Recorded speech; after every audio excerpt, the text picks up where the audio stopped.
ہر سال کربلا سناتے ہیں میرے عزیزو. اب کربلا صرف علماء سے نہیں، ہر گھر میں باپ سے بچہ خود سنے. کون؟ حسین ابن علی ہیں. یہ کربلا کی داستانیں گھر گھر میں ہو، پھر ہمیں کچھ فرق نہیں پڑتا کہ ظالم طاقتیں کیا کیا منصوبے بنا رہی ہیں. مولا علی کرم اللہ وجہ الکریم کی اب تاریخ میں بیان کرنے جا رہا ہوں. یہ اب خلافت کا جو دور ہے، یہ ظاہر سی بات ہے کمپلیکیٹڈ چیز. حکومت، سیادت، امارت، خلافت یہ آسان چیز نہیں ہے میرے عزیزو. ہر زمانے میں، ہر دور میں یہ عہدہ ہمیشہ اختلافی ہوتا ہی رہا ہے. لیکن صحابہ کے دلوں میں حضور صلی اللہ تعالی علیہ وسلم نے خالص اللہ کی محبت رکھی تھی. وہ دنیا پرست نہیں تھے اور دنیا کے اسباب کی طرف یا مادوں کی طرف وہ اپنے دل دادا نہیں تھے. اللہ کا خوف رکھتے تھے، اس لیے زیادہ معاملات نہیں آئے. پھر بھی جیسے کہ کل میں نے بتایا، حضرت عثمان کے 12 سالہ خلافت کے دور میں آخر دور ایسا آیا جو فتنوں سے بھرا ہوا تھا. عبداللہ بن سبا نام کا ایک یہودی جس نے یہ بیج بویا اور ایک جماعت پیدا کر دی، اور مسلمانوں میں انتشار اور فرقہ پیدا ہونا شروع ہو گیا. اور سبب کہاں، یہ فتنہ کہاں تک پہنچا؟ حضرت عثمان غنی کا قتل ہو گیا مدینے میں. یہ پہلا قتل ہے جو مسلمانوں کے ہاتھ ہوا ہے، حضرت عثمان غنی کا قتل. حضرت عمر کو بھی شہید کیا گیا، لیکن وہ تو ایک آگ کا پجاری تھا، ابو لولو فیروز مجوسی. لیکن حضرت عثمان کا جو قتل ہوا ہے وہ آپسی انتشار کی وجہ سے ہوا. تفصیل میں نے بتایا. جگہ جگہ انقلاب نام سے کچھ جماعتیں کھڑی ہوتی تھیں. ان کو یہ چاہیے تھا ریولیوشن، اور ان کو جدت، نیا پن چاہیے تھا. حضرت عثمان کا خلافت کا زمانہ 12 سال ہو رہا تھا، اور یہ وقت یہاں تک آ پہنچا کہ مدینے میں پہنچ کر کے ان سبائیوں نے، مصر کے رہنے والے بلوائیوں نے حضرت عثمان کا قتل کر دیا. یہ قتل صحابہ کے لیے بہت بڑا صدمہ تھا. جتنے بڑے صحابہ تھے اس قتل کے خلاف تھے. خود حضرت علی کرم اللہ وجہ الکریم اس کی سخت مذمت کرتے رہے اور کہتے رہے کہ رسول اللہ صلی اللہ علیہ وسلم کے حرم مدینہ کو جس نے حلال کر دیا خون سے حضرت عثمان کے، وہ دنیا کا بدترین شخص ہے. اور حضرت علی کے فرامین ہے کہ میں سمجھتا ہوں قتل عثمان سب سے بدترین فتنہ ہے. اب حالات ہو گئے، ان کے قتل کے بعد جنازہ ہو گیا، تدفین ہو گئی، جنت البقیع میں آپ دفن ہوئے. اب خلافت کا مسئلہ آیا کہ اب کون خلیفہ بنے گا. جیسے حضرت ابو بکر کی خلافت، کیسے تمام مسلمانوں نے اتفاق رائے سے آپ کو خلیفہ چن لیا تھا، اور حضرت عمر کو حضرت ابو بکر نے جاتے وقت خود ہی اعلان کر دیا تھا، اس لیے اختلاف نہیں ہوا، صحابہ نے ان کو چن لیا تھا. اور حضرت عثمان کی خلافت کیسے ہوئی تھی؟ 6 صحابہ جمع ہوئے تھے. کل جیسے میں نے بتایا مجلس شورا اس کو کہتے ہیں، جس میں حضرت سعد بن ابی وقاص، عبد الرحمن بن عوف، حضرت زبیر، حضرت طلحہ اور حضرت علی، حضرت عثمان، یہ 6 لوگ تھے. حضرت عمر نے جاتے جاتے ان کو منتخب کیا تھا، یہ 6 لوگ جس کو منتخب کریں گے وہ خلیفہ ہوگا. ان 6 میں سے 2 تو پہلے ہی ہٹ گئے کہ ہم کو خلافت کا کوئی ارادہ نہیں ہے، اور باقی جو 2 تھے انہوں نے اپنی خلافت دوسرے کو سپرد کر دی. جیسے حضرت زبیر نے حضرت علی کو دے دیا، حضرت طلحہ نے حضرت عثمان کو. بچے 2 ہی تھے، حضرت علی اور حضرت عثمان، جو خلافت کے دعوے دار. لیکن حضرت عبد الرحمن بن عوف نے دونوں سے وعدہ لے لیا تھا، ہم جس کی بیعت کریں گے ایک دوسرا اس کی پیروی کرے گا، اطاعت کرے گا. تو جب حضرت عثمان کی بیعت ہو گئی تو حضرت علی نے بھی بیعت کیا. اب یہ پوری روایت مسند ابی یعلا میں، تاریخ ابن عساکر میں، خود حضرت علی کرم اللہ وجہ الکریم سے منقول یہ روایت میں آپ کے سامنے رکھتا ہوں. جب حضرت علی کے ساتھ ایک معاملہ پیش آیا تھا، وہ بھی میں ابھی تاریخ میں بتاتا ہوں. 2 جنگیں ہوئی ہیں جو تاریخ کی بدترین قسم کی، یعنی جس میں مسلمانوں کا بہت بڑا نقصان ہوا ہے. ان جنگوں کے متعلق ذکر کرنا مسلمانوں میں یہ ضروری نہیں ہے، لیکن ابھی دور ایسا آ گیا ہے کہ چوہے بہت آ گئے ہیں اور تمہارے وائر کاٹنے پر لگے ہوئے ہیں، اسی لیے ہمیں حقیقت تھوڑی بیان کرنی پڑی. جنگ جمل، جنگ صفین کے متعلق خلفشار مچا کر رکھا ہے کچھ لوگوں نے، اس لیے حقیقت کیا ہے وہ بتاؤں گا. اس وقت جب بصرہ میں گئے تھے حضرت علی، ایک مشہور تابعی ہیں اور ایک صحابی ہیں حضرت احنف بن قیس، انہوں نے پوچھا تھا حضرت علی سے، اے علی آج آپ اپنے گھوڑے پر سوار ہو کر بصرہ تک آ گئے ہیں. آپ یہ بتائیں رسول پاک صلی اللہ تعالی علیہ وسلم نے کیا آپ کو اس کا حکم دیا تھا یا آپ یہاں تک کس لیے آئے؟ تب حضرت علی نے تفصیلاً ایک حدیث پر جو حضرت علی سے مروی ہے بیان کیا. کہا لوگوں سنو، میری قرابت رسول اللہ سے کیا ہے وہ بتانے کی چندہ ضرورت نہیں، میری رشتہ داری کیا ہے. لیکن جب رسول کریم صلی اللہ تعالی علیہ وسلم کی وفات ہوئی تو ہمیں ڈر یہ تھا کہ اختلاف پیدا ہو جائے گا مسلمانوں میں، لیکن اللہ کریم ایسا کرم کیا کہ حضرت ابو بکر صدیق کو مہاجرین اور انصار سب نے بالاتفاق خلیفہ مان لیا. حضرت علی کہتے میں بھی اس میں تھا، میں نے بھی حضرت ابو بکر کی خلافت کو تسلیم کیا، اور صرف اتنا نہیں کہ نہ چاہتے ہوئے بلکہ حضرت علی کہتے وہ اس کے اہل تھے اور اس کے حقدار تھے، ان سے افضل ہم میں کوئی نہیں تھا. میں نے ان کی خلافت کو تسلیم کیا، اور جب انہوں نے جنگوں میں شرکت کا کہا میں نے جنگوں میں شرکت کی، جتنا انہوں نے مجھے حصہ دیا میں اس میں سے حصہ لیتا رہا. لیکن جب حضرت ابو بکر صدیق کا انتقال ہوا تو حضرت علی کہتے ہیں میرے دل میں یہ خیال تھا، لیکن حضرت ابو بکر نے جانے سے پہلے ہی ایک وصیت کر دی تھی مسلمانوں کو حضرت عمر کے نام پر کہ عمر بن خطاب کو میں صحیح سمجھتا ہوں، تم لوگ اپنا اس کو منتخب کر لو. تو حضرت علی کہتے ہیں حضرت ابو بکر کی ہم حد درجہ تعظیم کرتے تھے، اس لیے ان کے فرمان کے آگے کوئی جا نہیں سکتا تھا. حضرت عمر کو ہم نے خلیفہ بنایا. حضرت علی کہتے ہیں میں نے حضرت عمر کے 10 سالہ زمانے میں جتنی جنگیں انہوں نے مجھے جہاں جہاں بھیجا میں نے شرکت کی، جو مال غنیمت ملتا تھا ان کی طرف سے میں نے سب لیا، اور ہر چیز میں ان کے شانہ بشانہ رہا.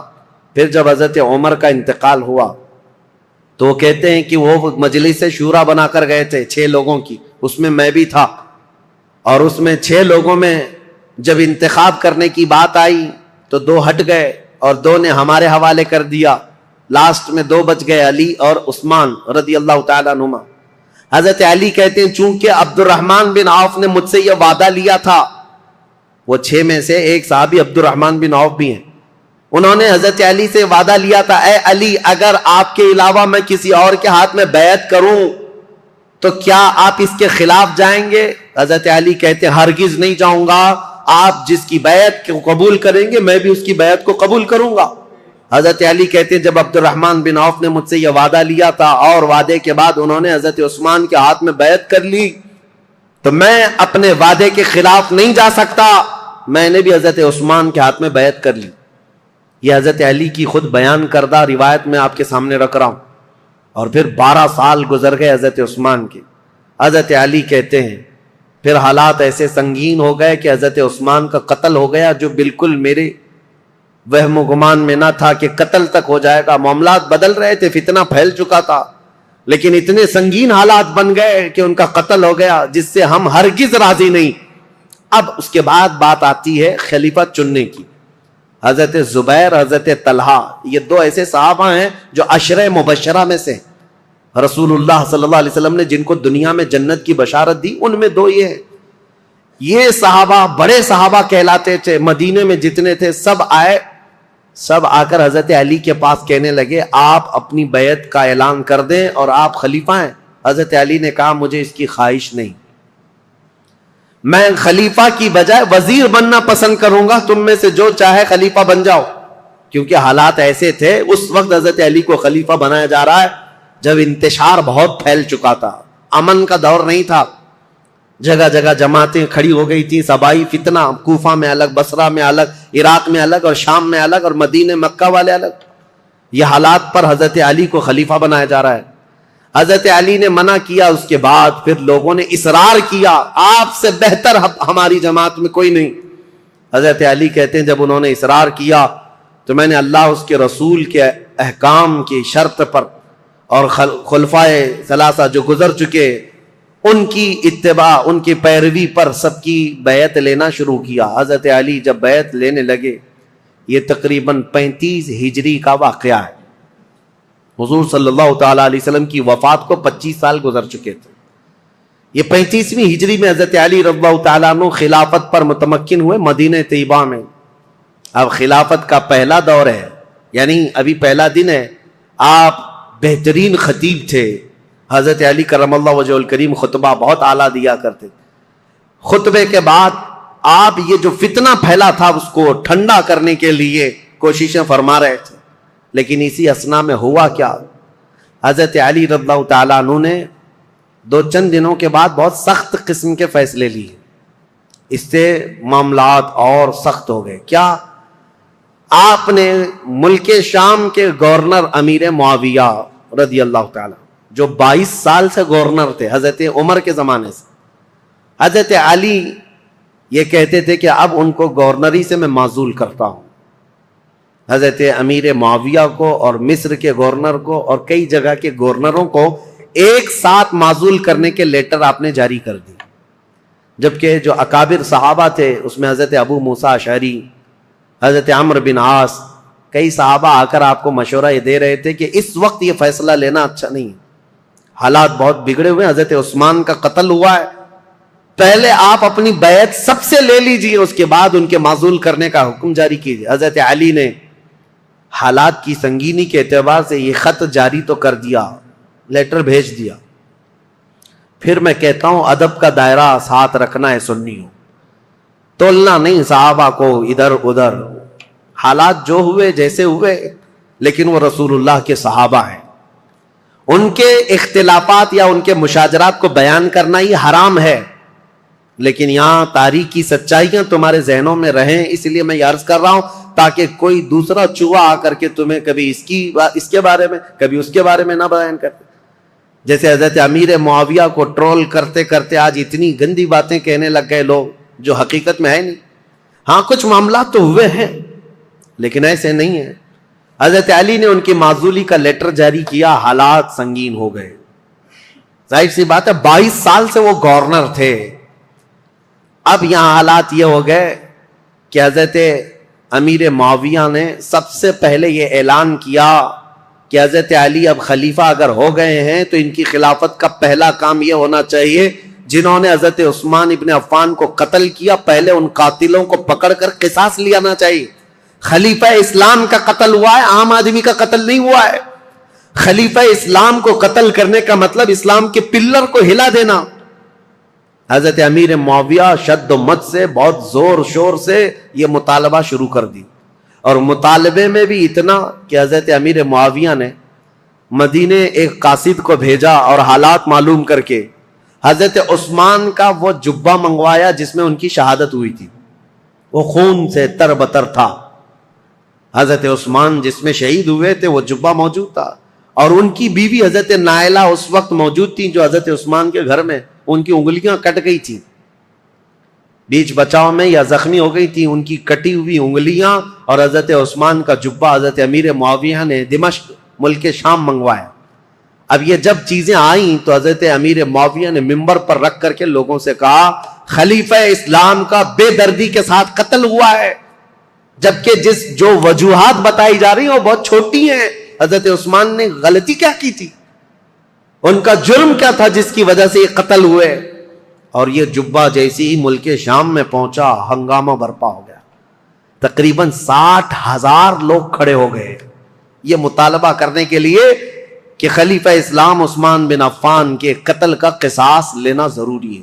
جن لوگوں نے قتل کیا ہے خلیفہ اسلام کو, ان کا مطالبہ کرنا اپنی جگہ پر تھا. ظاہر سی بات ہے آج کے دور میں آپ کو بتاؤں, ملک کے پریزیڈنٹ پر کوئی حملہ کر دے یا ملک کے پی ایم پر کوئی حملہ کر دے تو پورے ملک کی عزت کا مسئلہ ہو جاتا ہے. عام چیز نہیں ہے, اس کے لیے سیکورٹی بھی بہت رکھی جاتی ہے. اور اگر ہو گیا تو اس کے بعد حالات کیا ہوتے ہیں, جو نیا بیٹھے گا اس کے لیے سب سے پہلا مطالبہ یہی کیا جائے گا جن لوگوں نے ان کا قتل کیا ہے پہلے ان کو پکڑو. یہ مطالبہ ہوتا ہے. ارے میاں پی ایم اور پریزیڈنٹ تو بہت دور کی بات ہے, ہمارے ہاں کوئی عام آدمی بھی مر جائے تو لوگ مطالبہ کرتے ہیں کہ قاتل کو پکڑو, کلر کون ہے اس کو سزا دو. یہ تو مطالبہ ہوتا ہی ہے, پروٹیسٹ ہوتے ہیں. تو حضرت امیر معاویہ کا مطالبہ بہت تیزی سے بڑھتا چلا گیا. اب دیکھیں میں حالات آپ کو سمجھا رہا ہوں. حضرت علی کے ساتھ کیا معاملات تھے. جیسے ہی مدینے میں آپ نے باغ ڈور سنبھالی, آپ کے لیے حالات یہ تھے کہ صحیح طریقے سے قاتل کون ہے یہ کسی کو معلوم ہی نہیں تھا. آج تک نہیں معلوم؟ تو کیونکہ اس گھر میں حضرت عثمان ابن عفان کی بیوی حضرت نائلہ اکیلی تھیں، وہ بہت پردہ دار عورت تھیں. انہوں نے بیان کیا حضرت علی کے سامنے کہ محمد بن ابو بکر چھت سے داخل ہوئے تھے، یہ تو میں نے دیکھا ہے. اور انہوں نے حضرت عثمان کی داڑھی بھی پکڑی تھی، لیکن حضرت عثمان نے ایک جملہ کہا تھا کہ تیرے باپ ابو بکر ہوتے تو یہاں تک تیری حرکت نہ ہو سکتی. یہ سن کر محمد بن ابو بکر چلے گئے اور دروازے پر کھڑے ہو کر وہ رو کر توبہ کرنے لگے. لیکن ان کے ساتھ انجان 2 آدمی بھی آئے تھے، میں انہیں نہیں جانتی ہوں نہ پہچانتی ہوں کون لوگ ہیں.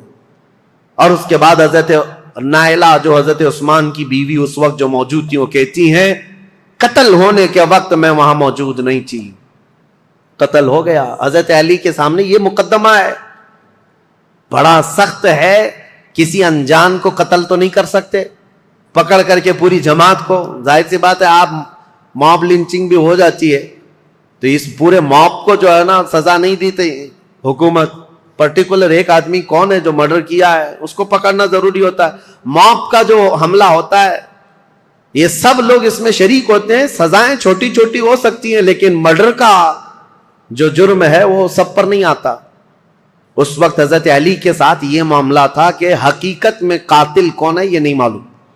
تو سیدنا علی بن ابی طالب مدینے کے سارے صحابہ سے کہہ رہے تھے کہ میں بھی حضرت عثمان کے قتل کا قصاص لینا چاہتا ہوں، لیکن قاتل پکڑ کر کے تو لائیں. لوگوں نے کہا یہ مصر کے لوگ تھے، بلوائی تھے، ان سب کو پکڑ کے سزا دیجیے. حضرت علی کہتے ہیں وہ ایسی جماعت سے جن پر میرا قابو نہیں ہے، ابھی ابھی خلیفہ بنے ہیں اور مصر میں نیا اسلام ہے. یہ بلوائی یہ جتنے ہیں وہاں پر ایک فتنہ بھی پیدا ہو چکا تھا، تو وہ جدت پسند لوگ تھے، نئے نئے قسم کے اسلام میں آئے ہوئے تھے. حضرت علی ان مصلحتوں کو دیکھ کر خون عثمان کا بدلہ لینے میں آپ نے فرمایا کہ اس کو بعد میں حالات کے ٹھنڈے ہو جانے کے بعد لیا جائے گا، بس بات اتنی تھی. لیکن غلط فہمی بڑھتی گئی اور یہ غلط فہمی کو ڈالنے والا کون تھا؟ اسی لیے میں نے کل آپ کے سامنے ایک نام بتایا تھا، عبداللہ بن سبا، ایران کا رہنے والا ایک یہودی جو اسلام میں آیا تھا. اس نے اپنا کام شروع کر دیا مدینے میں جا کر اور دیگر جگہ پر ملک شام میں لوگوں کو بھڑکانا شروع کیا. پہلے تو حضرت علی کی حمایت میں بولتا تھا، اب حضرت علی خلافت پہ آئے تو حضرت عثمان کے قتل کا بدلہ لینے کے لیے ابھارنے لگ گیا. اب ہوا یہ کہ حضرت عائشہ صدیقہ رضی اللہ تعالیٰ عنہ، ان کا بھی کردار ہے تاریخ میں، ام المومنین ہے، زبان نہ کھولنا ان کے لیے بھی گستاخی کے لیے، ایمان برباد ہو جائے گا. ام المومنین رسول اللہ صلی اللہ علیہ وسلم کی محبوبہ ہیں، زوجہ ہیں. یہ حج پر گئی ہوئی تھیں اور حج سے واپس آنے کے وقت حضرت عثمان کا قتل ہو گیا تھا اور یہ خبر حضرت عائشہ کو پہنچ گئی. حضرت عائشہ کا مقام تھا صحابہ میں سب میں بھی، کیونکہ ام المومنین نے سب لوگ احترام کرتے تھے. حضرت عائشہ کے پاس جب یہ خبر پہنچی تو حضرت زبیر اور حضرت طلحہ یہ دونوں حضرت علی کے ہاتھ پر بیعت کر چکے تھے مدینے میں، لیکن حالات جب سنگین ہونے لگے تو یہ مدینہ چھوڑ کر مکہ چلے گئے. کون؟ یہ بڑے 2 صحابہ عشرہ مبشرہ میں. حضرت زبیر حضور صلی اللہ تعالی علیہ وسلم کے یہ بھی بھائی لگتے ہیں، پھوپھی کے بیٹے ہیں، سگی پھوپھی کے بیٹے ہیں حضرت زبیر. جیسے حضرت علی چاچا کے بیٹے ہیں، حضرت زبیر پھوپھی کے بیٹے ہیں. تو حضرت زبیر اور حضرت طلحہ دونوں مکہ چلے گئے اور یہ دونوں جا کر حضرت عائشہ سے ملاقات کیا پردے میں اور ان کو حالات بتائے مدینے میں کیا کیا ہوا، حضرت عثمان کا قتل کیسے ہوا.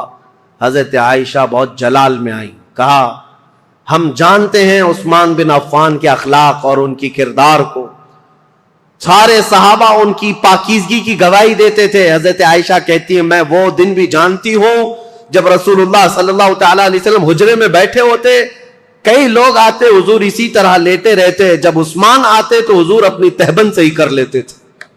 حضرت عائشہ کہتی ہیں میں گواہ ہوں اور میں پوچھتی یا رسول اللہ عثمان کے آنے پر اپنی تہبند آپ پیر سے نیچے تک کرتے ہیں اور اٹھ کر بیٹھتے ہیں، کیوں ایسا؟ حضرت عثمان کے متعلق حضور نے فرمایا اے عائشہ کیا میں اس سے حیا نہ کروں جس سے اللہ کے فرشتے حیا کرتے ہیں؟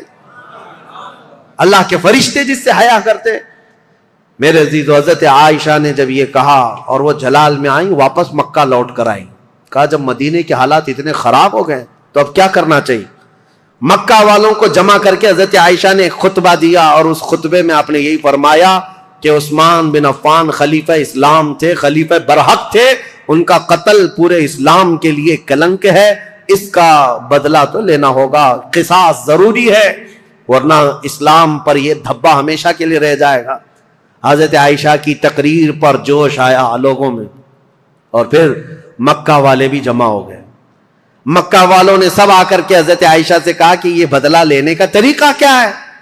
حضرت علی خلیفہ ہو گئے اور انہوں نے سب سے بیعت لی ہے، لیکن طریقہ کیا ہے؟ حضرت عائشہ اب اس بارے میں مشورہ کر رہی تھی، ہاں طریقہ کیا ہے، اس پر بھی تو سوچنا چاہیے کہ خون عثمان کا بدلہ لینا ہے، لیکن وہ قوم مصر کے رہنے والی ہے اور مصر میں ہماری پہنچ نہیں، کیسے؟ تو اس میں جب صحابہ کی میٹنگیں ہونے لگی مکہ میں، تو اب میں آپ کو بتاؤں، یہاں سے ایک نئی جنگ کی ابتدا ہو گئی۔ حضرت عائشہ اپنی اونٹنی پر سوار ہو کر، پہلے لوگوں نے کہا کہ ملک شام چلتے ہیں، امیر معاویہ نے بھی خون کے بدلے کا اعلان کیا، یا پھر مدینے چلتے ہیں، لیکن ان دونوں رائے کو آپ نے، حضرت عائشہ صدیقہ نے چھوڑ دیا اور بصرہ کی طرف آپ روانہ ہو گئیں۔ بصرہ عراق کا ایک شہر ہے۔ اس بیچ میں کئی ایسے محتاط صحابہ ہیں جو اس جنگ میں شامل نہیں ہوئے۔ حضرت عائشہ جب جانے لگیں، کیونکہ میٹنگیں اتنی ہو گئی تھیں، اور جب لوگ یہ کہنے لگے کہ یہ بدلہ لینا تو خلیفہ وقت کا کام ہے، تو حضرت علی اس وقت بدلہ قصاص لینے پر تیار نہیں تھے، یا یہ فرما رہے تھے کہ ابھی اس قوم سے ہمارا پالا نہیں ہے، یا اس قوم پر ہمارا قابو نہیں ہے، ہم بعد میں بدلہ لیں گے، لیکن یہ مطالبہ شدت اختیار کر گیا۔ اب حضرت علی کو مدینے میں بھی آ کر خبر پہنچ گئی کہ حضرت عائشہ لوگوں میں جمع ہو گئی، اور انہوں نے خون عثمان کا قصاص لینے کا اعلان کر دیا، اور حضرت علی کو یہ بھی خبر مل گئی کہ امیر معاویہ کو جو ہم نے خط لکھا تھا، حضرت امیر معاویہ نے بدلے میں خط بھیجا جو بالکل خالی تھا، کچھ بھی لکھا ہوا نہیں تھا۔ حضرت علی سمجھ گئے معاملات سنگین ہے، یعنی امیر معاویہ نے وہاں سے اعلان یہ کر دیا ہے کہ پہلے خون عثمان کا بدلہ لیا جائے گا، بعد میں حضرت علی کی بیعت اور خلافت کا معاملہ ہوگا۔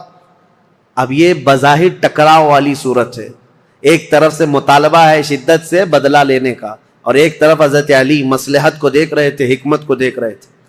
اس وقت حضرت علی کہتے ہیں اس خانہ جنگی کو، جس کو کہتے ہیں گرہ یدھ، اپنے اندر چلنے والی جنگ کو اگر خاتمہ نہ کیا جائے تو اس کا بہت بڑا نقصان اٹھانا پڑے گا اور ہمارا شیرازہ منتشر ہو جائے گا۔ حضرت علی مدینے میں لوگوں کو جمع کرتے ہیں، چلو ہم اس معاملے کو ٹھنڈا کریں گے۔ جب سب لوگ جمع ہوئے حضرت علی کے ساتھ، حضرت علی اب کوفہ کی طرف روانہ ہو گئے۔ حضرت علی کے ساتھ اس وقت 10,000 لوگ تھے۔ میرے عزیزوں، جب 10,000 لوگ ادھر ہیں، حضرت عائشہ کے ساتھ شروع میں 3,000 تھے، پھر راستے میں کئی لوگ شامل ہوئے، وہاں پر بھی 10,000 کی تعداد۔ اب 10,000 کی تعداد جب ہوئی تو اس میں سارے مخلصین نہیں تھے، کئی فتین بھی شامل تھے، ادھر بھی ادھر بھی، سبائی فتنے کے لوگ ادھر بھی تھے ادھر بھی تھے۔ اب حضرت علی رضی اللہ تعالیٰ عنہ یہاں سے نکلے ہیں اور مسلمانوں میں یہ بات پھیل گئی کہ 2 جماعتوں میں جنگ ہونے جا رہی ہے، ایک طرف حضرت عائشہ ہیں، ایک طرف حضرت علی۔ یہاں تک کہ روایت میں موجود ہے جب حضرت عائشہ اپنی اونٹنی پر بیٹھ کر کے مکہ سے نکل رہی تھی تو اس دن کو یوم الخیب کہا گیا ہے، یعنی یوم گریہ۔ سارے مکہ والوں نے اس دن اتنا روئے تھے، سارے مکہ والے، جتنا وہ کہتے ہم نے کبھی رویا نہیں، کہ ان کو شدت سے غم تھا کہ آج نوبت یہاں کو پہنچی کہ مسلمانوں کی 2 بڑی جماعتیں ٹکرانے جا رہی ہیں، ایک طرف ام المومنین عائشہ صدیقہ، ایک طرف مولا کائنات علی بن ابی طالب۔ ابھی امیر معاویہ کا معاملہ ہی نہیں آیا، حضرت عائشہ چل کر کے گئیں، بصرہ پہنچ گئیں۔ اس میں حضرت زبیر بھی ہیں، حضرت طلحہ بھی ہیں، 2 بڑے صحابہ ہیں، عشرہ مبشرہ۔ ادھر حضرت علی کے ساتھ جو 10,000 صحابہ ہیں، اس میں حضرت عمار بن یاسر، مقداد بن اسود، بلال حبشی، کئی صحابہ حضرت علی رضی اللہ تعالیٰ عنہ کے ساتھ، حضرت سلمان فارسی، یہ لوگ ہیں۔ نکلے ہیں، جنگ کی نیت تو نہیں تھی، معاملات کو دیکھا جائے گا اور سامنے بیٹھ کر کے کچھ کیا جائے۔ اب حضرت علی کوفہ گئے تو وہاں حضرت ابو موسیٰ اشعری تھے، یہ بھی بڑے صحابی ہیں جنہوں نے بعد میں چل کر صلح کرائی۔ یہ کوفہ والوں میں بیان کر کر کے لوگوں کو یہ کہہ رہے تھے کہ اے لوگوں، اپنا ایمان بچانا، آخرت بچانی ہے، تلواریں اپنی نیام میں رکھو، کوئی اپنے گھر سے نہ نکلے, کوئی ان جنگوں میں شرکت نہ کرے. حضرت ابو موسیٰ اشعری تو لوگوں کو منع کر رہے تھے. پھر حضرت علی کوفہ پہنچ گئے. یہ کوفہ پہنچنے کی وہی تاریخ ہے کہ جب حضرت علی کوفہ پہنچے تو پھر اس کے بعد مدینے دوبارہ تشریف نہیں لائے. یہاں سے حضرت علی کی خلافت کا باضابطہ جو دور, کوفہ جو دارالعاصمہ دارالخلافہ بنا اسلام کا, حضرت علی جب وہاں آئے تو لوگوں کو آپ کی فوج میں شامل کیا گیا. حالات سنگین ہو رہے, طاقت کے بل بوتے, طاقت کے زور, اس کو ٹھنڈا کرنا چاہیے. اب اس میں محتاط صحابہ جو تھے ان کی بھی رائے میں بتاتا ہوں. حضرت عبداللہ بن عمر ہیں, حضرت عمر بن عاص ہیں, یہ لوگ شریک نہیں ہوئے. محمد بن مسلمہ ہیں, یہ لوگ شریک نہیں ہیں. احنف بن قیس, یہ بعد میں. ان لوگوں سے حضرت علی نے بلا کر کے کہا بھی تھا کہ تمہاری رائے کیا ہے. حضرت عمر بن عاص نے کہا کہ میں چل تو پڑوں گا آپ کے ساتھ, لیکن بس اتنی شرط ہے آپ مجھے وہ تلوار دیں جو تلوار یہ پہچانتی ہو کون سی گردن مسلمان کی کون سی کافر کی. مجھے وہ تلوار دیجیے, کیونکہ جنگ ہو رہی ہے, دو جماعتیں جو دونوں طرف مسلمان ہیں, صحابہ ادھر بھی ہیں صحابہ ادھر بھی ہیں. عمر بن عاص نے کہا میرے پاس ایسی تلوار نہیں جو پہچانتی ہو گردن کس کی ہے, اگر یہ مل گئی تو پھر شریک ہو جاؤں. اس کے بعد حضرت محمد بن مسلمہ کو بلا کر پوچھا کہ آپ کیوں نہیں.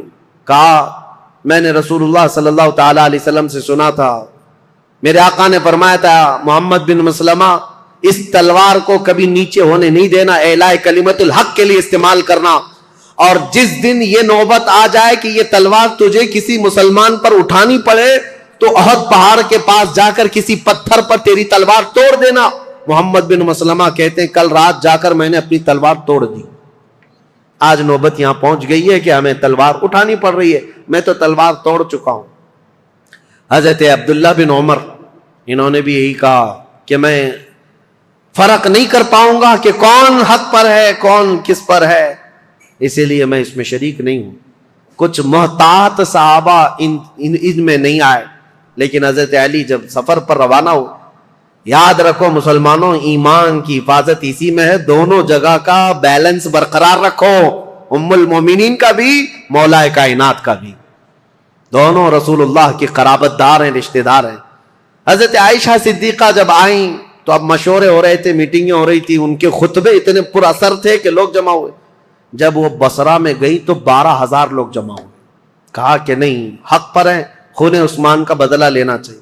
یہ حالات دیکھ کر کے ایک صحابی ایسے ہیں جن کا بہت بڑا رول ہے, حضرت قعقاع, یہ آئے, حضرت زبیر, حضرت طلحہ, حضرت عائشہ ان کے پاس آئے. کہا اچھا یہ میٹنگ بعد میں ہوئی, اس سے پہلے ایک حادثہ ہو گیا تھا. کیا ہے؟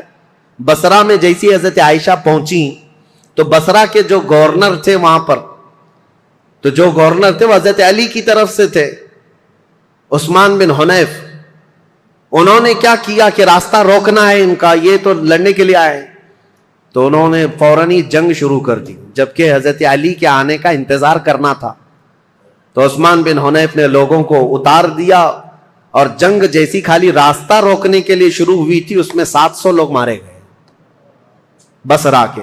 اب ظاہر سی بات ہے جب بصرہ میں اتنا بڑا قتل ہو گیا تو جو 12,000 لوگ تھے ان میں سے 6,000 لوگ پھر گئے. کہا یہ تو اپنے ہی لوگوں کا قتل ہو رہا ہے, یہاں اپنے ہی لوگ مر رہے. تو 6,000 لوگ جب چھوڑ دیے تو حضرت عائشہ کے پاس رات میں حضرت قعقاع آئے. حضرت عائشہ تھی, حضرت زبیر, حضرت طلحہ, یہ تینوں بڑے لوگ بیٹھے تھے.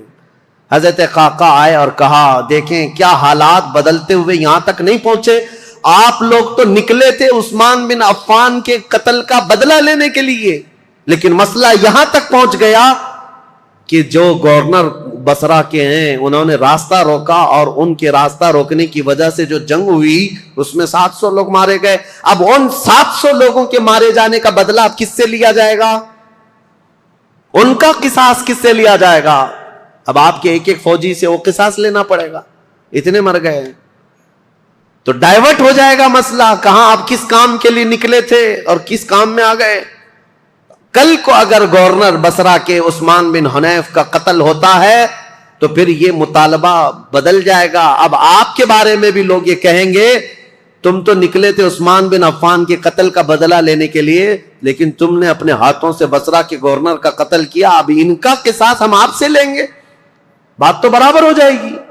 حضرت قعقاع کی یہ باتیں اتنی اثر کر گئیں، حضرت عائشہ نے کہا قعقاع جو کہتے ہیں بالکل سچ ہے، ہمیں جنگ نہیں کرنی چاہیے، ہمیں جنگ نہیں کرنی چاہیے۔ حضرت زبیر حضرت طلحہ کے پاس بھی وہ آئے، اسی طرح کی تقریر کی، تینوں نے کہا حضرت علی سے ہماری ذاتی کوئی دشمنی نہیں، صرف اسلام کے اس پلر کو کوئی ہلا نہ پائے اس لیے ہمارا یہ مطالبہ تھا، لیکن آپ کی بات صحیح ہے کہ اب یہ جنگ چھڑ جائے تو اپنوں کا قتل بہت زیادہ ہوگا۔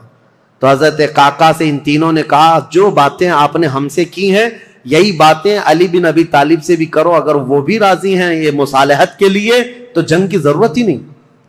تو حضرت قعقاع سیدھے کوفہ گئے حضرت علی کے پاس، یہی ساری باتیں حضرت علی کے پاس انہوں نے رکھا، کہا ایسے حالات ہیں۔ حضرت علی نے گرین سگنل دے دیا اور کہا ہم بھی جنگ کے لیے نہیں آئے قعقاع، جو تم باتیں کر رہے ہو ہم بیٹھیں گے، زبیر اور طلحہ میرے بھائی ہیں، ہم مصالحت کے لیے جائیں گے۔ حضرت علی جب آئے بصرہ تو یہ دونوں جماعتیں، حضرت عائشہ کی جماعت ہے، حضرت علی بن ابی طالب کی، سنو توجہ سے، اب اصل مسئلہ شروع ہوتا ہے۔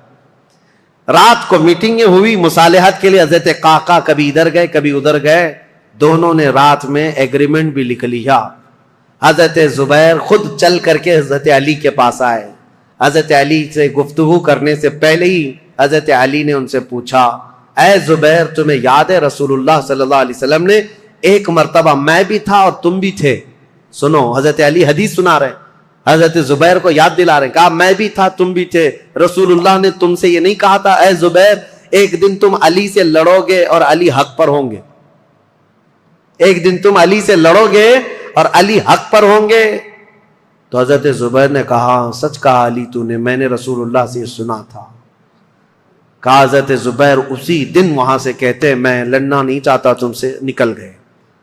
جیسے ہی حضرت زبیر گئے حضرت طلحہ نے پوچھا ان سے کیا بات ہے، حضرت زبیر نے کہا علی نے مجھے وہ حدیث یاد دلائی جو رسول اللہ نے میری زندگی میں کہا تھا، علی حق پر ہے، علی حق پر ہے۔ حضرت زبیر چل پڑے تو حضرت طلحہ نے کہا اے زبیر میں بھی اس فعل پر اس کام پر نادم ہوں، شرمندہ ہوں، میں بھی نکل چلتا ہوں۔ یہ رات کی خبر جو ہو رہی تھی حضرت عائشہ رضی اللہ تعالیٰ عنہا کے پاس پہنچی تھی۔ حضرت عائشہ کے ساتھ ایک معاملہ ہوا تھا راستے میں، وہ بھی میں تاریخ میں ہے میں آپ کو بتاتا ہوں۔ جب حضرت عائشہ کی یہ فوج چل رہی تھی مقام حواب ایک جگہ آئی جہاں کتے بھونکنے لگے، حضرت عائشہ نے فوراً اونٹنی کو کھڑا کر دیا اور پوچھا یہ اس جگہ کا نام کیا ہے؟ لوگوں نے کہا مقام حواب، تو ڈر گئی، کپ کپی آ گئی جسم میں۔ کہا ماں عائشہ صدیقہ کیا ہوا کیا؟ کہا میں نے رسول اللہ سے ایک حدیث سنی تھی، میرے آقا نے فرمایا اے عائشہ ایک بار تم مسلمانوں کے ساتھ سفر پر ہوگی تو اللہ کی قسم دیتا ہوں اس جماعت میں تم مت جانا جس میں حواب کے کتے بھونکیں گے۔ حضور سے میں نے یہ سنا تھا حواب کے کتے بھونکیں گے جس جماعت میں، اس جماعت میں جانا مت۔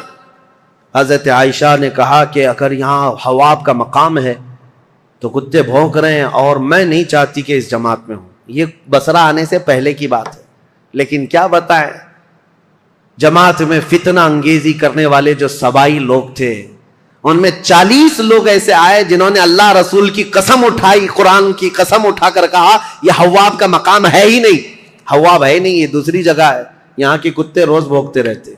حضرت عائشہ کو حلف لے کر کے انہوں نے کہا یہ حواب کا مقام نہیں ہے، تب حضرت عائشہ پھر چل پڑی جبکہ وہ مقام حواب ہی تھا۔ حضرت عائشہ جب بصرہ پہنچی تو اب حالات جو مصالحت کے ہو رہے تھے، رات کو ایگریمنٹ لکھ دیا گیا، لیکن جیسے ہی یہ سبائی 3 لوگوں کو پتا چلا دونوں جماعتوں میں صلح ہو رہی ہے تو دونوں جماعتوں میں صلح کی بات سن کر یہ سبائی لوگ جتنے جنگ میں شریک تھے سب کے سب بھڑک اٹھے اور کہا ہم یہاں تک صلح کرنے آئے ہیں، ہم تو ایک دوسرے کی گردن مارنے آئے ہیں، اگر یہ بڑے لوگ صلح کر رہے ہیں تو ہم تو نہیں صلح کریں گے۔ یہ فتنہ اٹھایا گیا اور صبح ہوتے ہی حضرت زبیر جا رہے تھے، اپنا سامان لے کر اس میدان سے نکل رہے تھے، ایک سبائی شخص آیا اور حضرت زبیر کو پیچھے سے نیزہ مار کر شہید کر دیا. رسول اللہ صلی اللہ علیہ وسلم کے بھائی, پھپھیرے بھائی, عشرہ مبشرہ میں سے حضرت زبیر جیسے ہی شہید ہوئے, حضرت طلحہ دوڑتے ہوئے آئے کہ ظالم جماعت نے حضرت زبیر کو مار دیا ہے, رسول اللہ کے اس صحابی کا قتل ہوا, یہ پہلا قتل ہوا ہے. جیسی حضرت طلحہ ان کی لاش کے پاس دوڑتے ہوئے آئے, ان سبائیوں نے حضرت طلحہ کی بھی گردن مار دی. 2 عشرہ مبشرہ میں سے صحابہ تھے, قتل ہو گئے. اب ہوا یہ کہ جیسے ہی حضرت زبیر حضرت طلحہ شہید ہوئے تو یہ جو جماعت آئی تھی ان سب میں یہ اعلان ہوا کہ حضرت علی کے ساتھ جو جماعت آئی ہے انہوں نے وعدہ خلافی کی ہے, رات کو صلح کیا اور صبح قتل کیا ہے. اس اعتبار سے جنگ شروع ہو گئی. ادھر سے جو حضرت عائشہ کے ساتھ لوگ آئے تھے وہ جنگ میں کود پڑے اور ادھر سے جو تھے وہ بھی جنگ میں کود پڑے. یہ گھمسان کی جنگ چلتی رہی. اتنی سخت جنگ تھی, اتنی سخت جنگ تھی کہ ایک دن کے اندر 12,000 مسلمان قتل ہوئے. بہت سخت قسم کی یہ تاریخ ہے. یہ مجھے بتانا اس لیے بھی ضروری ہے کہ کوئی اٹھ پٹانگ تمہارے دلوں میں نہ ڈال دے. ہوا کیا تھا حقیقت یہ میں بتا رہا ہوں. لیکن حضرت عائشہ رضی اللہ تعالیٰ عنہا اب بات کرنا چاہ رہی ہیں حضرت علی سے, اور حضرت علی عائشہ سے بات کرنا چاہ رہے ہیں. بیچ میں راستہ ایسا جنگ کا گھمسان چھڑا ہوا ہے کہ نہ ایک دوسرے سے بات کرنے کا موقع مل رہا ہے. یہاں تک کہ حضرت عائشہ کا اونٹ جس پر وہ بیٹھی ہوئی تھی, اس کا نام ہی جنگ جمل ہے. جمل عربی میں اونٹ کو کہتے ہیں. نام ہی جنگ کا جمل رکھ دیا گیا کیونکہ اونٹ پر ایک جھوپڑی لگائی جاتی تھی کجاوا, اس میں حضرت عائشہ بیٹھی ہوئی تھی. اس اونٹ پر اتنے حملے کر دیے تھے, اتنے حملے کر دیے ادھر کی جماعت والوں نے کہ حضرت عائشہ کی حفاظت کے لیے جو ادھر موجود تھے وہ عزت قبیلے کے لوگ, ان میں صرف اونٹ کی حفاظت کے لیے 700 لوگ قتل ہو گئے تھے. ایک گرتا تھا, دوسرا پکڑتا تھا, دوسرا گرتا تھا, تیسرا پکڑتا تھا, لیکن ان جان بازوں نے اونٹ کو گرنے نہیں دیا. حضرت علی رضی اللہ تعالیٰ عنہ نے پھر حکمت کے ساتھ فرمایا کہ یہ جنگ ختم ہوگی اس وقت جب یہ اونٹ بیٹھے گا.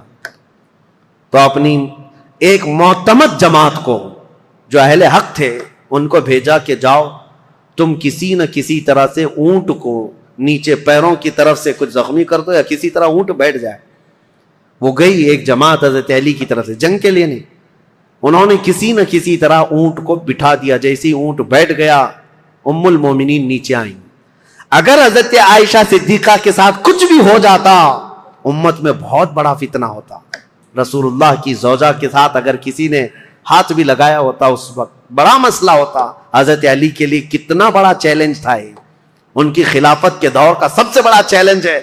ایک طرف ام المومنین کی عزت کو بچانا ہے کیونکہ پورے مومنین کا وقار ہے, رسول اللہ کا گھر ہے, تو حضرت علی نے گرنے نہیں دیا. اور اس کے بعد حضرت علی رضی اللہ تعالیٰ عنہ نے پیغام بھیجا حضرت عائشہ کو کسی نہ کسی طرح سے اس کجاوے سے نکال کر لایا. جیسی نکال کر کے لایا گیا ام المومنین رو رہی تھی. حضرت علی کرم اللہ وجہہ الکریم وہاں گئے تو ان کی آنکھوں میں بے اختیار آنسو تھے, پھوٹ کر رو رہے تھے کیونکہ جانتے تھے ایک ہی گھر کے ہیں. حضرت علی رضی اللہ تعالیٰ عنہ سے سب سے پہلے حضرت عائشہ کھڑی ہوئی, کہا اے علی بن ابی طالب, صرف ایک غلط فہمی کی وجہ سے یہاں تک معاملہ پہنچ گیا. حضرت علی نے کہا ماں عائشہ صدیقہ آپ سچ کہتی ہیں کہ غلط فہمی نے یہاں تک پہنچا دیا. دونوں کے وہی جملے تھے. حضرت عائشہ کہتی ہے میں ہرگز نہیں چاہتی تھی کہ خون مسلم بہ جائے, کسی مسلمان کا قتل ہو جائے, لیکن اتنا بڑا معاملہ پیش آیا. دونوں یہ عظیم صحابہ, وہ زوجہ ہیں, یہ صحابی ہیں, داماد ہیں, رونے لگے. اس معاملے پر بہت گریہ وزاری کی. اس کے بعد مولا کائنات علی بن ابی طالب بیٹھے ہوئے تھے. ایک شخص آیا حضرت زبیر کے قتل کا پیغام لے کر آیا. کہا حضرت زبیر کو نیزہ مار کر شہید کیا گیا ہے. حضرت علی نے کہا سنو رسول اللہ صلی اللہ علیہ وسلم کی حدیث میں اس کو سنا دوں جس نے حضرت زبیر کو قتل کیا. میں گواہ ہوں رسول اللہ نے اپنی زندگی میں فرمایا تھا اے علی دیکھنا ایک دن آئے گا میرے اس زبیر کو کچھ لوگ بے گناہ قتل کر دیں گے, اور علی تو اسے بشارت دے دینا کہ وہ شخص اپنی تلوار سمیت ہمیشہ کے لیے دوزخ میں جائے گا. حضرت علی نے کہا بشارت ہو تجھ کو ابن صفیہ کا قتل کرنے والے، کیونکہ حضرت زبیر کی ماں کا نام صفیہ تھا جو رسول اللہ کی پھوپھی ہیں، ان کے قتل کرنے والے کو حضرت علی نے جہنم کی بشارت دی۔ اور ادھر حضرت علی کی رضی اللہ تعالیٰ عنہ کی جماعت میں جو صحابہ تھے ان میں بھی بہت سارے قتل ہوئے۔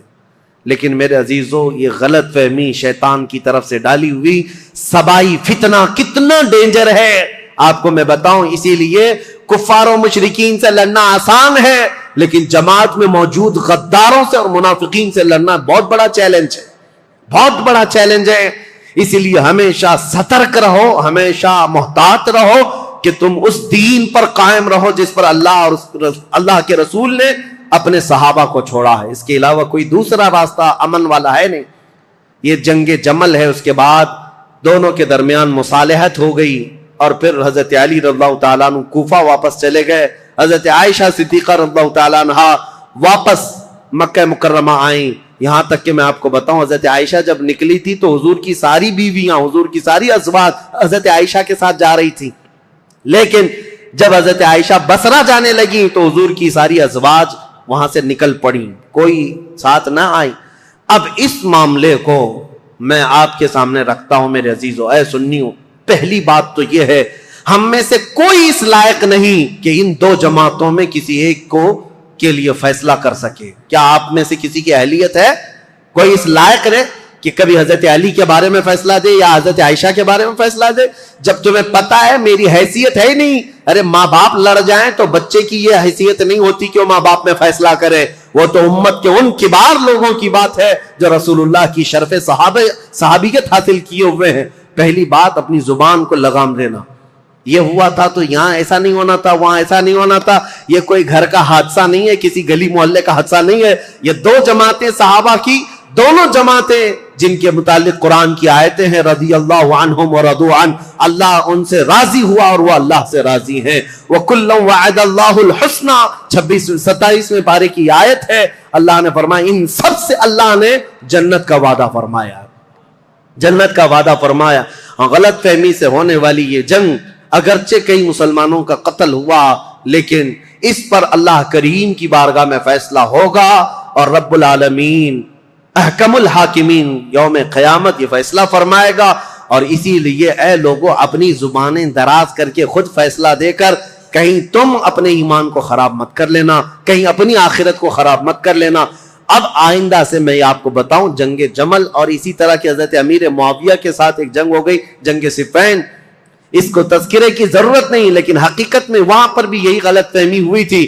حضرت امیر معاویہ چونکہ اعلان کر چکے تھے خون عثمان کا بدلہ لینا ہے، وہ بھی ملک شام سے آئے اور ایک جگہ پر حضرت علی رضی اللہ تعالیٰ عنہ کی فوج اور ان سے ٹکرا ہوا، اس میں بھی جنگ ہوئی، لیکن دو صحابہ کو حکم بنایا گیا، ایک حضرت عمر بن عاص اور ایک حضرت ابو موسیٰ اشعری۔ حضرت ابو موسیٰ اشعری حضرت علی کی طرف سے تھے، حضرت عمر بن عاص امیر معاویہ کی طرف سے تھے۔ سارے دونوں جماعتوں نے ان دونوں کو حکم بنایا اور کہا یہ جو فیصلہ کریں گے اس پر دونوں جماعتیں راضی ہوں گی۔ حضرت عمر بن عاص اور حضرت ابو موسیٰ اشعری نے دونوں نے آپس میں بات چیت کر کے ایک صلح نامہ بنایا، ایگریمنٹ بنایا، کیا کیا ہوگا آگے، کس کس طرح سے معاملات طے کیے جائیں گے۔ اس پر دونوں جانبین کی دستخط ہوئی۔ حضرت امیر معاویہ بھی ملک شام چلے گئے، حضرت علی بھی کوفہ آ گئے۔ جنگ نہیں ہوئی، یہ جنگ صفین، اس میں صلح ہوئی ہے، لیکن سبائی فتنہ یہاں پر بھی کام کر گیا۔ انہوں نے ایک نئی جماعت کھڑی کر دی، خارجیوں کی جماعت۔ انہوں نے یہ کہا علی نے بھی کفر کیا ہے، امیر معاویہ نے بھی کفر کیا ہے۔ دونوں کے بارے میں کہا، کیوں؟ کہا دونوں نے حکم بنایا، اپنا فیصل بنایا، اور حکم صرف اللہ ہے، حکم صرف اللہ ہے۔ لا حکم الا للہ آیت پڑھتے تھے اور کہتے تھے قرآن میں تو ہے اللہ ہی حکم ہے، اللہ کے علاوہ کوئی حکم نہیں۔ حضرت علی نے اس کے متعلق یہ فرمایا تھا، کلمۃ حق ارید بہ الباطل، کلمہ تو حق ہے جو کہہ رہے ہیں، لیکن اس سے معنی باطل مراد لے رہے ہیں۔ جیسے آج بھی بہت ساری جماعتیں ہیں، آیتوں کو کس پر فٹ کر دیتے ہیں، مشرکین پر اتری ہوئی، مشرکین کے لیے اتری ہوئی آیتیں وہ مومنین پر فٹ کر دیتے ہیں۔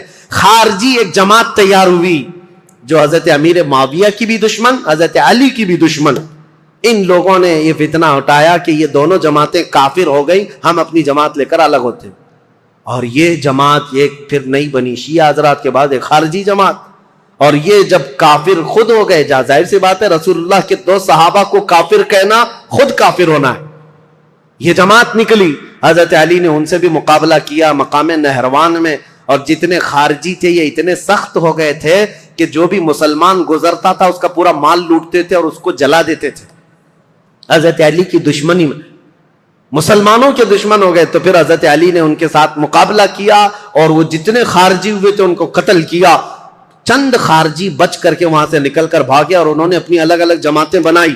اب شدت بدلہ لینے کی شدت انتقام اتنا گھر کر گیا خارجیوں میں کہ 3 خارجی لوگ ایسے ہوئے میٹنگ کیا اور انہوں نے کہا دیکھو یہ روز روز کی جنگوں سے پریشان ہیں، یہ 3 بڑے لوگ جو ہیں علی بن ابی طالب، عمرو بن عاص، امیر معاویہ، ان تینوں کو قتل کر دیتے معاملہ ہی ختم ہو جائے گا. نعوذ باللہ. یہ 3 کاموں کے لیے عبد الرحمن بن ملجم، عمرو بن بکیر اور ایک شخص اور تھا برکہ بن عماد یا کچھ اس کا نام برکہ تھا. یہ 3 خارجی لوگ تھے، میٹنگ کیا، کہا ہم تینوں ایک ہی دن کا انتخاب کرتے ہیں، ایک ہی دن تینوں کو ماریں گے. 3 بڑے صحابہ کو، حضرت علی کو، حضرت عمرو بن عاص کو، حضرت امیر معاویہ. ان تینوں نے، حتیٰ کہ یہ جو عبد الرحمن بن ملجم ہے اس نے شادی کی، یہ عاشق تھا ایک عورت کا، اور اس نے شادی میں اپنی عورت کے مہر میں یہ رکھا تھا کہ 12,000 دینار مہر میں دوں گا اور علی بن ابی طالب کی گردن مہر میں دوں گا. قتل مہر میں رکھا تھا. اس قدر دشمنی کوٹ کوٹ کر بھری ہوئی تھی. اور ان تینوں نے ایک تاریخ متعین کی، رمضان المبارکہ کی. 17 رمضان کو تینوں اپنے اپنے علاقوں میں گئے. حضرت علی کوفہ میں تھے، حضرت عمرو بن عاص یہ مدینے میں یا دوسرے علاقے میں تھے، حضرت امیر معاویہ ملک شام میں تھے. تینوں پھیل گئے اپنے اپنے ان منصوبوں کو لے کر. اور حضرت امیر معاویہ، حضرت عمرو بن عاص کے لیے جو لوگ گئے تھے، ایک برکہ اور ایک جو حضرت عمرو بن عاص کو قتل کرنے والا تھا، یہ تینوں بکیر، عمرو بن بکیر، یہ دونوں جو ہے اپنی پلاننگ میں فیل ہوئے. لیکن عبد الرحمن بن ملجم یہ تلوار کو زہر میں بجھا کر کے کوفہ میں روز انتقام کی آگ میں بھڑکتا رہا. اور حضرت علی رضی اللہ تعالیٰ عنہ ایک رات سوئے ہیں اور خواب میں رسول اللہ صلی اللہ علیہ وسلم کو دیکھا، جیسے حضرت عثمان اپنی شہادت کے دن ایک دن پہلے دیکھے. حضرت علی رضی اللہ تعالیٰ عنہ نے خواب میں رسول اللہ سے عرض کیا، یا رسول اللہ میری امت نے مجھے ٹھیس پہنچائی، آپ کی امت کے کچھ لوگوں نے مجھے ٹھیس پہنچائی. رسول کریم صلی اللہ تعالیٰ علیہ وسلم نے فرمایا، اے علی تم کل کھڑے ہو جانا، ان قریب وہ پوری قوم ہلاک ہوگی جس نے تجھے ٹھیس پہنچائی. رسول کریم صلی اللہ تعالیٰ علیہ وسلم نے فرمایا، اور ان کی زندگی میں ہی یہ حضور نے فرمایا تھا، علی جو جماعت تم سے نفرت کرے گی وہ جہنم میں جائے گی. حضور نے تو منافق کی علامت بھی بتائے، جس کو علی سے بغض ہوگا وہ مومن نہیں منافق ہوگا، زندگی میں فرمایا تھا. تو حضرت علی نے خواب دیکھا، صبح حضرت حسن کو اٹھایا بستر سے، امام حسین کو اٹھایا، کوفہ میں تھے، کہا کہ چلو فجر کی نماز کے لیے جا رہے تھے. اور حضرت علی کی عادت تھی فجر کی نماز کے لیے لوگوں کو جگاتے تھے، ہر گھر سے آواز دیتے تھے زور سے. حضرت حسن اور حضرت حسین کو اٹھایا اور کہا میں نے خواب میں رسول اللہ کو دیکھا ہے، اور رسول پاک صلی اللہ تعالیٰ علیہ وسلم نے مجھ سے یہ فرمایا، وعدہ فرمایا. اور اس کے بعد یہ کہتے ہوئے حضرت علی محراب کی طرف بڑھ رہے تھے سارے لوگوں کو. یہ عبد الرحمن بن ملجم نے حضرت علی کرم اللہ وجہہ الکریم کے چہرے پر وار کیا، اور وہ تلوار سے حضرت علی رضی اللہ تعالیٰ عنہ کے انجانے میں چہرے سے ایسا گھاؤ بیٹھا کہ ایک ایک بات دیگرے کئی حملے کیے نماز پر جانے والے کے لیے. اور اسی وقت حضرت علی رضی اللہ تعالیٰ عنہ کے جسم میں زہر بھی سرایت کر گیا، چہرے سے لے کر حضرت علی رضی اللہ تعالیٰ عنہ کے کندھے تک زخم آیا تھا. آپ زمین پر آ گئے تو آپ کو سارے لوگوں نے اٹھایا. یہ فجر کا وقت تھا، 17 رمضان المبارک کی تاریخ تھی. مولا کائنات علی مرتضیٰ رضی اللہ تعالیٰ عنہ کو گھر لایا گیا تو آپ جام شہادت نوش فرما گئے. اس حیدر کرار فاتح خیبر کی شہادت ہو گئی 17 رمضان کو. مارنے والا قاتل عبد الرحمن بن ملجم، اس کو پکڑ کر کے لوگوں نے ٹکڑے کر دیے تھے اور اس کے ٹکڑے جلا دیے گئے تھے. خارجی تھا، لیکن میرے عزیزوں مولا کرم اللہ وجہ الکریم علی بن ابی طالب کے قتل کے ساتھ ہی اسلام کا تاریخ کا ایک دروازہ بند ہو گیا. یہ ایک ایسا دور تھا جہاں پر خلافت راشدہ ختم ہو گئی. خلفائے راشدین جو 4 ہیں، اور بعض نے حضرت حسن بن ابی طالب کو بھی خلفائے راشدین میں شمار کیا۔